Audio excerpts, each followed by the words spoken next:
Kita membicarakan topik baru tentang ketahanan ekonomi. Ketahanan ekonomi itu bukan defense economic atau security economic, tetapi ketahanan yang dimaksud adalah resilience atau daya tahan ekonomi. Kita diskusi tentang daya tahan ekonomi Indonesia. Yang kali ini bicara lebih luas sedikit. Pokoknya kita ingin tahu apakah uang yang beredar di Indonesia masih banyak. Jadi kita bisa melakukan domestic transaction, uang muter di negara sendiri yang cukup membuat roda ekonomi berputar dan bisa menghidupi rakyat. Bisa autopilot kok rakyat. Bisa buat uang sendiri kok rakyatnya. Bener ya, nggak perlu sang menteri yang mendapatkan gelar menteri terbaik di dunia itu kita repoti dengan urusan UKM. Sudah banyak urusan kerjanya. Oh iya, gelar itu kenapa Ernst & Young, EY yang menerbitin ya? Itu kan perusahaan auditor deh sejauh yang kami tahu. Bukan lembaga yang pas untuk menilai good governance sebuah negara kayaknya. Seperti perusahaan apa ya kita kasih contoh? Brakri Award misalnya. Lalu memberikan si Bosman Sontoloyo gelar pebisnis paling nyeleneh sedunia. Ya bagi saya si penerima mengucapkan terima kasih. Tapi ya nggak usah propaganda sebagai keberhasilan Indonesia. Terus kategori menteri terbaik di dunia dari kacamata apa ya? EY kan perusahaan.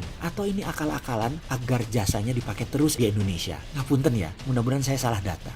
Ingat Ernst & Young, jadi ingat skandal penipuan Lehman Brothers deh. EY yang bermain memanipulasi data audit yang ternyata bodong. Itu skandal dunia, itu penipuan dan jangan-jangan pemberian gelar ini akal-akalan EY. Sekali lagi, mudah-mudahan saya salah datanya. Tapi mengenai penipuan EY di data Lehman Brothers, itu mah nyata, itu mah jelas. Oke, kita kembali ke resilience atau daya tahan ekonomi saat ini.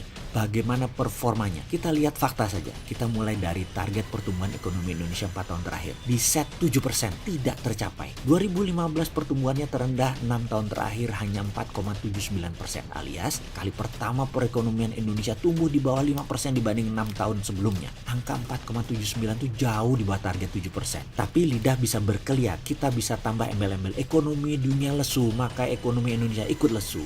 Oke deh, alasannya kita terima dah. Di 2016 tumbuh 5,02%. Prestasikah? Ya jauh dibandingkan target yang ditentukan sendiri. Bukan rakyat loh yang menentukan, pemerintah sendiri yang menentukan. Kalau rakyat yang menentukan tumbuhnya maunya ekonominya di atas 10%. Di tahun 2017 dan di tahun 2018 sekitar 5,1%-an. Juga di bawah target yang ditentukan oleh pemerintah. Di awal tahun 2019 malah neraca perdagangannya minus. Kita menjadi negara pengimpor berbagai kebutuhan. Kalau dipikir-pikir ini negara emang nggak bisa memproduksi kebutuhan sendiri kali apa ya? Kesimpulan ini yang saya tangkap loh ya. Pemerintah 5 tahun ini gagal memenuhi target pertumbuhan yang diset oleh dirinya sendiri. Loh kok bisa? Sulit ya mencapai target yang dibuat sendiri. Ngeles apa kali ini? Mungkin ngelesnya gini. Growth 5% kan bagus. Amerika hanya 3,3%. Loh nggak gitu nilainya. 5% GDP per kapita Indonesia dari 3.800 itu $190. Sedangkan GDP per kapita Amerika kan 59.000. Jadi kalau naik 3,3% itu adalah $1.900.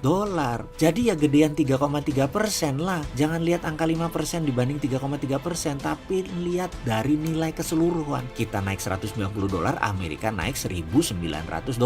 Artinya kita hanya 1/10 kenaikan GDP Amerika. Ya jauh. Jadi ke depan bagaimana kalau kita buat target bukan berdasar presentasi, tetapi bagaimana kalau kita naik berdasarkan nilai sebenarnya? Berani nggak kita ke depan menyebutnya kita akan naik $1.000 per tahun tumbuh GDP per kapita? Sekarang pertanyaannya, mana programnya?